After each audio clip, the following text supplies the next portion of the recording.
Hey guys, तो आज हम legislative functions of the parliament या फिर legislative powers of the parliament के बारे में जानने की कोशिश करेंगे।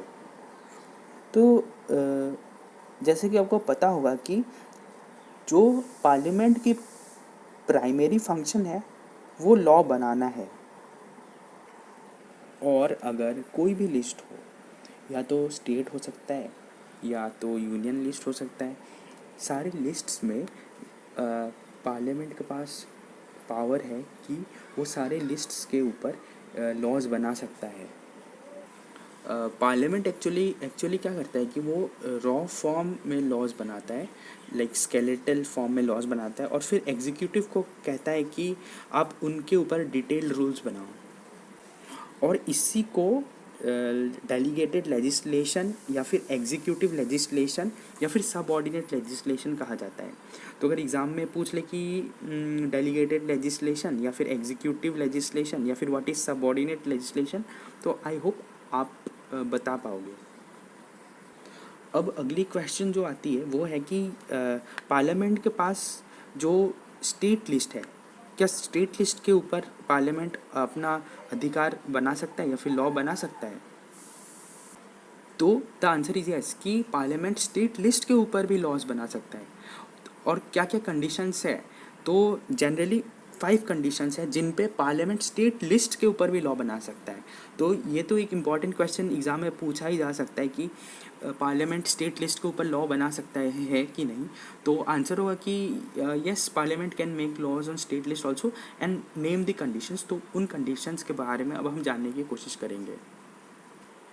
तो पहली जो कंडीशन है वो है कि पहली कंडीशन ये है कि जब नेशनल इमरजेंसी ऑपरेशन में हो तब पार्लियामेंट स्टेट लिस्ट में भी लॉ बना सकता है। ये पहला कंडीशन है।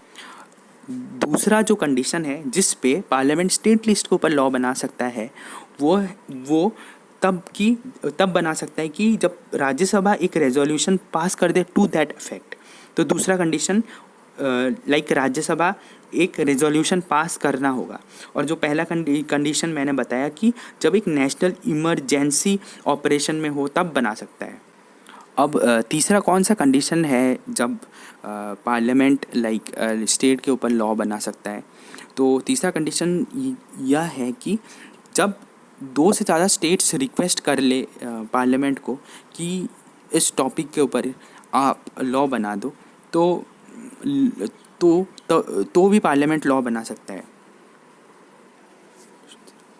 चौथी जो पॉइंट आपको जो रिमेंबर करना है वो है कि जब कोई इंटरनेशनल एग्रीमेंट हो या फिर ट्रीटी हो या फिर कन्वेंशन हो, 3 चीज़ों पर इंटरनेशनल एग्रीमेंट, ट्रीटी और कन्वेंशन, तब भी लाइक पार्लियामेंट लॉ बना सकता है ऑन स्टेट लिस्ट। ठीक है, तो ये 4 पॉइंट्स हुए। और last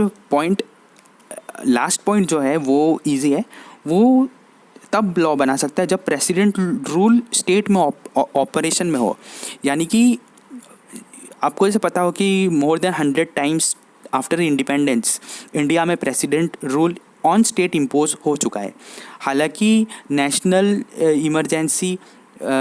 emergency only 3 times impose हुआ है और फाइनेंशियल इमरजेंसी इम्पोज हुआ है, कभी इम्पोज नहीं हुआ है, sorry, but president's rule has been impose many times in state. तो उस कंडीशन में प्रेसिडेंट तो लाइक लेजिस्लेटिव लॉ बनाया जा सकता है on state list. Parliament can make laws on state list. तो फ्रेंड्स चलिए रिवाइज करते हैं। तो कौन कौन सी कंडीशंस थी? पहली कि Rajya Sabha Passage a resolution to the effect. दूसरा कंडीशन है कि national emergency is in operation. तीसरा है कि व्हेन 2 और more states make a joint request to the parliament, जैसे कि हमने डिस्कस किया। और चौथा पॉइंट है कि when necessary to give effect of international agreement, treaties and conventions। और फिफ्थ वाला कि when president rule is in operation in the state।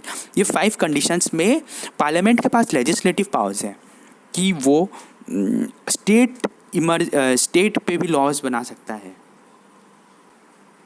Friends चलिए अब और कुछ लेजिस्लेटिव पावर्स ऑफ पार्लियामेंट के बारे में जानेंगे।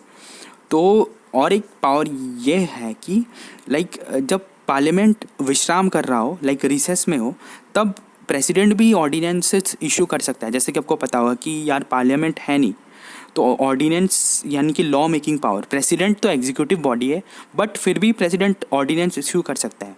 तो अगर ऐसा कंडीशन हो तो पार्लियामेंट में 42 डेज यानी कि 6 वीक्स यानी कि 6 × 7 मल्टीप्लाई करोगे तो 42 डेज आता है। तो उस दौरान जो ऑर्डिनेंसेस यानी कि लॉ अप्रूव हुआ है उन्हें अप्रूव कर दिया कर उन्हें अप्रूव करना होगा पार्लियामेंट को विद इन 42 डेज यानी कि 6 वीक्स। तो ये एक लेजिस्लेटिव पावर ऑफ पार्लियामेंट नहीं है, पर ये लेजिस्लेटिव पावर ऑफ प्रेसिडेंट है और बताता है कि प्रेसिडेंट के पास भी लॉ मेकिंग पावर्स है यानी कि लेजिस्लेटिव पावर्स है। तो एग्जाम में अगर पूछ ले कि एक प्रेसिडेंट तो वैसे एग्जीक्यूटिव बॉडी है, बताओ तो प्रेसिडेंट का एक लेजिस्लेटिव पावर, तो आप आराम से बता सकते हो कि president all the ordinances issued by the president during the recess of parliament must be approved by the parliament within 6 weeks after its reassembly. So this is an important legislative power of president. Okay, it can be an indirect legislative power of parliament because parliament recess कर रहा है यानी कि विश्राम कर रहा है यानी कि रेस्ट कर रहा है, तो प्रेसिडेंट पावर पे आ गया है। तो ये एक जो लेजिस्लेटिव पावर है। लेकिन यहाँ पे जानने वाली ये बात है कि जो ऑर्डिनेंस पार्लियामेंट ने अगर पार्लियामेंट ऑर्डिनेंस को अप्रूव नहीं करता है तो वो ऑर्डिनेंस प्रेसिडेंट पास करने के बावजूद इनऑपरेटिव हो जाता है, यानी कि it will not be in operation, यानी कि फेल हो गया। तो this is an important point to remember. तो the crux, so before ending the video मैं क्रक्स बताना चाहूँगा कि देखो पार्लियामेंट के पास लेजिस्लेटिव पावर्स है ना, तो legislative powers parliament union list में तो एक्सरसाइज करता ही है without any doubt. Like union list में जैसे कि आपको पता होगा कि 100 सब्जेक्ट्स है, ओरिजिनली 97 सब्जेक्ट्स थे, तो यूनियन लिस्ट में तो पार्लियामेंट के पास फुल पावर है। पर पार्लियामेंट के पास कंकरेंट में तो पावर होगा ही, क्योंकि कंकरेंट में स्टेट का भी पावर होता है और यूनियन का भी पावर होता है। और जैसे कि आपको अगर पता नहीं होगा कि स्टेट में प्रेजेंट 52 सब्जेक्ट्स है और ओरिजिनली स्टेट में 47 सब्जेक्ट्स थे, पर हमने क्या पढ़ा कि पार्लियामेंट के पास state legislative powers in state भी है, जो कि एक बहुत बड़ा एरिया ऑफ होराइजन और एरिया ऑफ पावर दिखाता है पार्लियामेंट का। देखो फ्रेंड्स, लाइक जैसे आपको पता होगा कि जो बेसिक सी बात है कि जो इंडियन पॉलिटिको एडमिनिस्ट्रेटिव सिस्टम है, ठीक है, उस सिस्टम में पार्लियामेंट एक सेंट्रल पोजीशन ऑक्यूपाई करता है, दैट्स फॉर श्योर। और पार्लियामेंट के पास मल्टी फंक्शनल रोल भी है और पार्लियामेंट एक्सटेंसिव पावर एंजॉय करता है और वैरायटी ऑफ फंक्शंस भी परफॉर्म करता है। पावर्स एंजॉय करता है तो फंक्शंस भी परफॉर्म करता है। और कॉन्स्टिट्यूशन पार्लियामेंट के बिना अधूरा है, ये बात याद रखना। पार्लियामेंट हो, कॉन्स्टिट्यूशन हो और पार्लियामेंट ना हो तो it's like the constitution is almost incomplete. So इसीलिए पार्लियामेंट के फंक्शंस को legislative powers, executive powers, financial powers, constituent powers, judicial powers और इलेक्टोरल पावर्स में भी डिवाइड और अदर पावर्स में डिवाइड किया गया है। तो ये सारे पावर्स में हम अगर पार्लियामेंट के फंक्शंस को डिवाइड कर देते तो हमारी जो पार्लियामेंट की अंडरस्टैंडिंग है वो इंक्रीज़ हो जाती है। तो आज हमने लेजिस्लेटिव पावर्स के बारे में पढ़ा, कल हम पढ़ेंगे एग्जीक्यूटिव पावर्स के बारे में, परसों हम पढ़ेंगे फाइनेंशियल पावर्स के बारे में, कुछ और दिन हम कंस्टिट्यूएंट पावर भी पढ़ लेंगे, फिर जुडिशियल पावर पढ़ लेंगे, इलेक्टोरल पावर पढ़ लेंगे।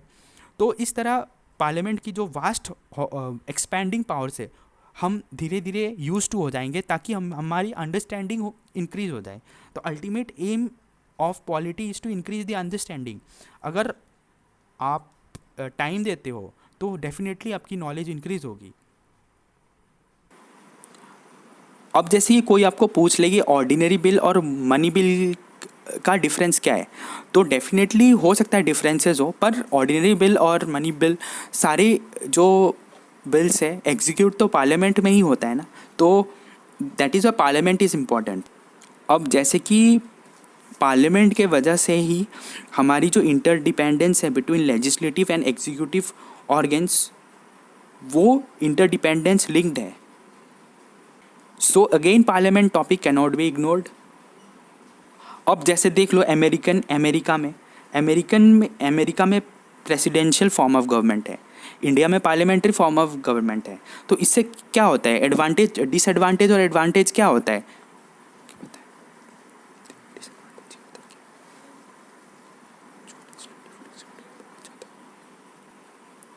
तो जो एडवांटेज और डिसएडवांटेज ये होता है कि जो अमेरिका की जो प्रेसिडेंशियल फॉर्म ऑफ गवर्नमेंट है, उस फॉर्म ऑफ गवर्नमेंट में एग्जीक्यूटिव और लेजिस्लेटिव ऑर्गन्स के ऊपर बहुत ज़्यादा स्ट्रेस पड़ जाता है.